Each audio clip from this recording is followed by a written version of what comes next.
आज धन्य मोरा नयनमा पाके गुरु दर्शन तुम अकेले तो किया ना मिली ऐसन मानुष की दैया बारंबार ना मिली।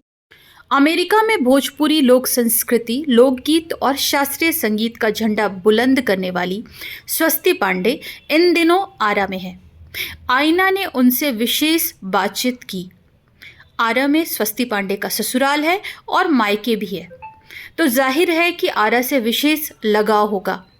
आरा के बारे में जब उनसे बातचीत की गई तो उन्होंने अपनी भावना का यूं इजहार किया। आरा तो कहते हैं सबसे मेरा प्रिय जगह है, क्योंकि यहाँ ये मेरा जन्म स्थल है। कहा यहाँ तो एक एक पेड़ मेरा लगता है कि मेरे मित्र हैं। आते के साथ हमको लगता है कि मेरा अमरूद का पेड़ कैसा होगा। वो घुनसार वाली वहाँ बैठती थी जैन कॉलेज के गेट पे, वो अब कहाँ रहती है। मेरे घर में ऊपर जो मेरे किराएदार रहते हैं, इतने साल उनके साथ बिताए, वो कहाँ रहते हैं। तो आने के बाद अमेरिका से मुझे सबकी बहुत याद आती है।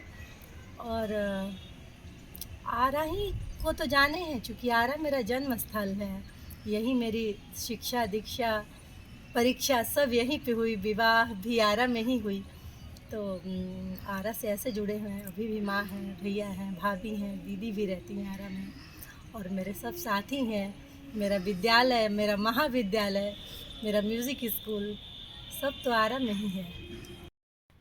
आज जबकि अपने देश में, अपने भोजपुरिया क्षेत्र में लोग अपनी मातृभाषा भोजपुरी से दूर होते चले जा रहे हैं। आजकल के भोजपुरी गीत अश्लीलता का पर्याय बनते जा रहे हैं। ऐसे में अमेरिका में स्वस्ति पांडे का ये काम आश्चर्यजनक तो है। जब उनसे पूछा गया कि आपको किस बात ने प्रेरित किया कि वहाँ भोजपुरी लोकगीत या शास्त्रीय संगीत के विकास के लिए काम किया जाए, तो उन्होंने अपना जवाब कुछ यूं दिया।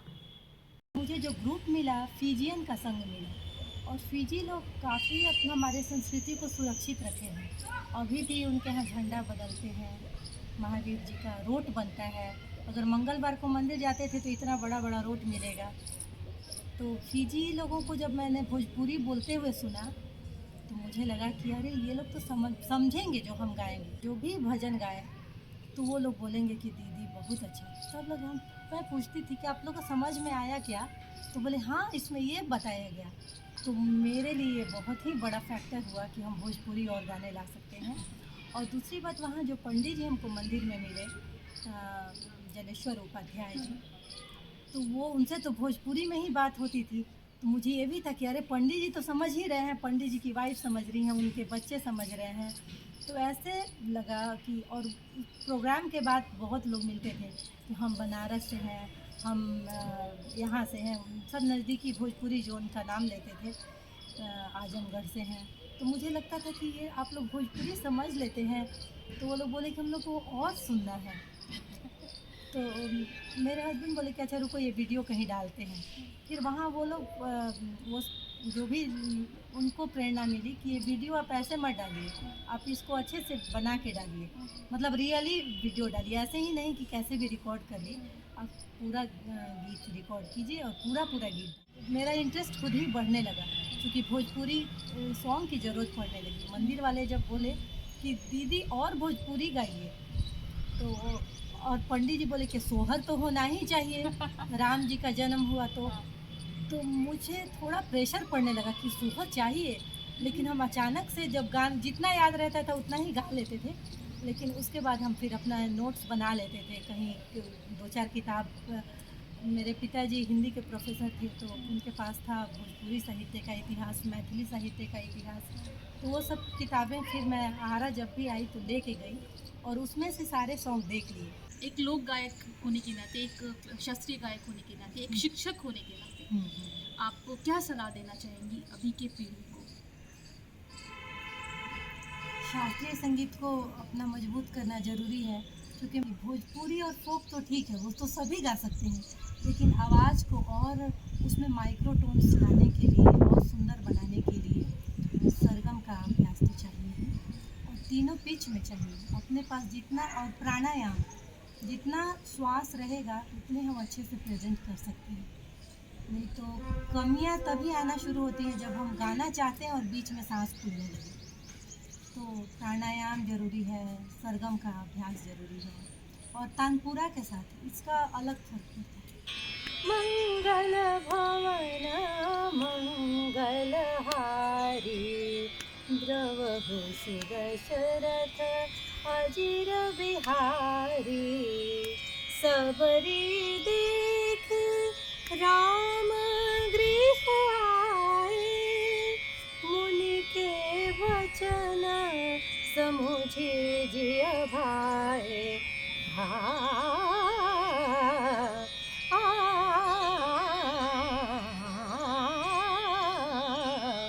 मंगल भवन मंगल हारी। अगर भोजपुरी भी गाना हो या भजन, साधारण भजन भी गाना हो, लेकिन अलंकार की प्रैक्टिस हो जाए तब गले में जो माइक्रोटोन्स आते हैं और अपना रेंज, सिंगिंग रेंज बढ़ा ले, उसके लिए ऐसे गुरुजन कहते हैं कि जो जितना हम लो पिच में गाएंगे उतने ही हाई में भी गाएंगे। अपना जो वॉइस होता है वो इलास्टिक के समान होता है, रबर जो होता है कि जितना इधर खींचेंगे उतना ही ऊपर भी जाएगा। तो तब लगा कि ऐसे हम लोग इम्प्रूव कर सकते हैं। आई हैं, अभी इंडिया आई हैं, वो किस संदर्भ में आप आई हैं? अभी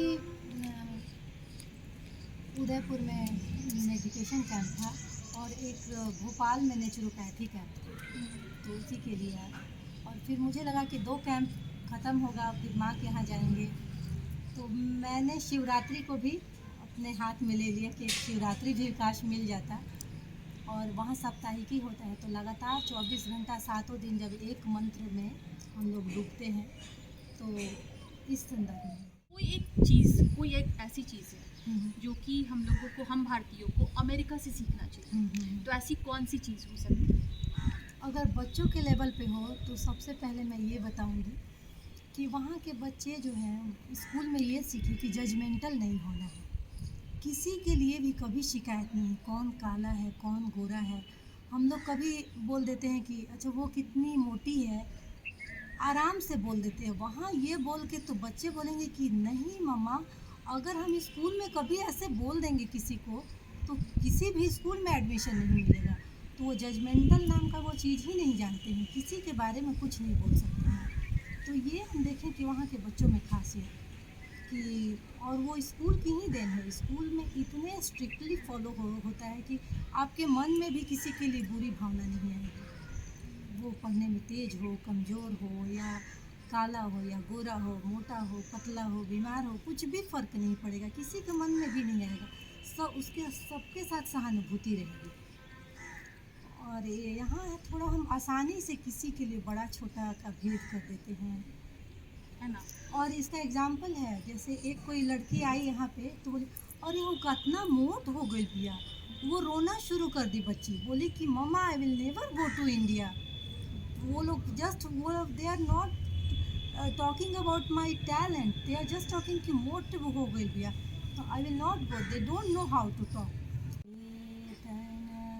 भक्त सखा प्रभु शरण लो घनश्याम। स्वस्ति पांडे से ये मुलाकात गीतों से भरा पूरा रहा। उन्होंने कई गीत सुनाए, भोजपुरी, हिंदी, यहाँ तक कि मराठी अभंग गीतों का भी भोजपुरी अनुवाद उन्होंने गाकर सुनाया। लेकिन जब उनसे पूछा गया कि उनके भविष्य में उनकी क्या योजनाएं हैं, उन्होंने कुछ ऐसा जवाब दिया।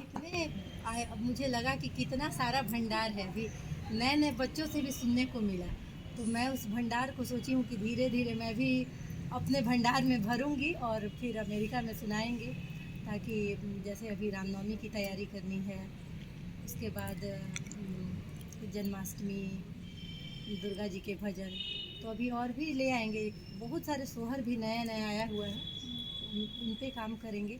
और दूसरा मेरा मेन प्रोजेक्ट है रामायण। रामायण में हर बार जब रामायण होता है तो कम से कम 50 लोग जुड़ते हैं, इतना आनंद मिलता है रामायण में।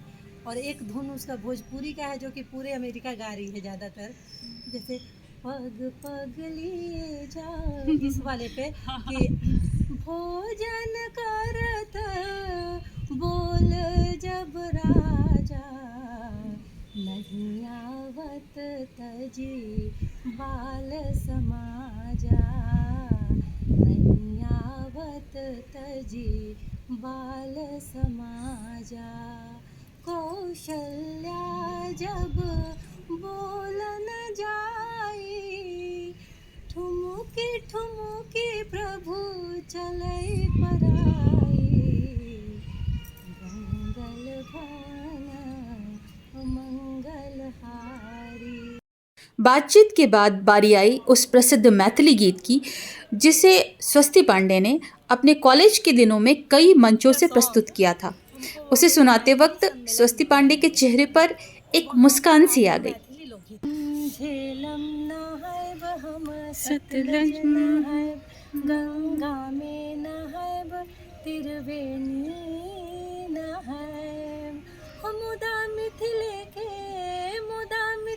के जलसा भरब गगरी, हम छी सीता हमरे जनक नगरी, हम छी सीता हमरे जनक नगरी। तो ये थी स्वस्ति पांडे, जो अमेरिका में इतने सालों रहने के बावजूद अपनी लोक संस्कृति और शास्त्रीय गायकी का साथ नहीं छोड़ी, बल्कि इनके विकास के लिए ही हरदम प्रयासरत रहीं। स्वस्ति पांडे, आपके इस प्रयास को धन्यवाद। आप निरंतर आगे बढ़ें और अपने संस्कृति को इसी तरह से संभाल कर रखें। कोयलिया बोले, सुन सुन